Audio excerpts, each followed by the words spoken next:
While I was at Pinterest, I had the idea for a company. I thought it would be quite large, as I shared publicly. Just had an idea for my first billion-dollar company. This is nice. I'm glad that I shared this because it gives me this sort of like stake in the ground where I can kind of compare myself to this past version of me. I don't think I would tweet that today.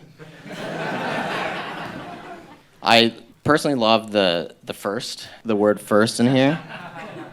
It's first kid, first marriage. And so I built Gumroad that weekend, just as a weekend project. I had the idea I wanted to sell this product that I had made on the internet to my sort of meager Twitter audience at the time, and there was no real easy way for me to do that. And luckily I can design and code, so I could build a little page on my website, maybe put a PayPal button at the bottom, but all this stuff that most people won't do if they're interested in seeing if something can work. And so I built this thing called Gumroad that basically was Bitly plus a credit card form. That's sort of how I pitched it in 2011. Built it using Stripe, which was a friend of mine's company. I think we were user number 40 or something of Stripe. And it did pretty well. Got to the top of Hacker News again. Hacker News appears several times in my life, for better or worse. And so does TechCrunch, as you'll see.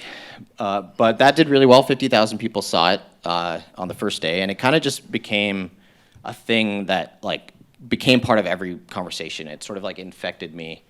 And every time I met someone, I was figuring out some way to think about how Gumroad was going to solve the problem that we were discussing for artists or musicians or startups or anything like that. Pretty soon after I left Pinterest, in hindsight, financially not the best decision I've ever made. I had 0.75% of that company and left with 2 or 3 months left of vesting, so you can do the math on that. I have. But it's fine. I raised $1 million from a bunch of investors, basically out of the gate. This is the first sentence of that article, but a bunch of Silicon Valley folks. It was just me at the time, this 19-year-old kid. They hyping that up. And then a few months later, I raised another $7 million because I could. And so at this point, $8 million. I'm 19, no employees. I actually told TechCrunch that we had a couple employees just because I didn't want, I wanted some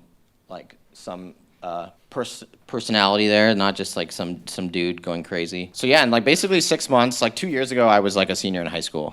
And now I had raised $8 million, and I was on this journey. And you've seen this story before, right? You see the college dropout, young, first startup, raise a bunch of money, and then kills it, does the thing. You've seen that with Facebook and Apple and Microsoft, and that's sort of the story that I was telling myself. I think that was the story that got me excited about technology and startups and software in the first place. And things continued to do well. The graph was up and to the right, and in hindsight, sort of tricks you into thinking that it's a good graph. And I think if I was building a thing, bootstrapped it, it would have been great, but I wasn't. And I was trying to build this thing into this unicorn, as they say. And I think the problems are sort of really indicated at that first spike in November 2014. That's when Eminem launched an album, I believe, on Gumroad. And so, things were going well, but not well enough. And I think that's sort of the thing to know about venture. And I don't think venture capitalists are evil. I don't think there's anything necessarily wrong with trying to sort of aim for the stars and land in the moon or whatever people say. But you just have to be aware that you got to be growing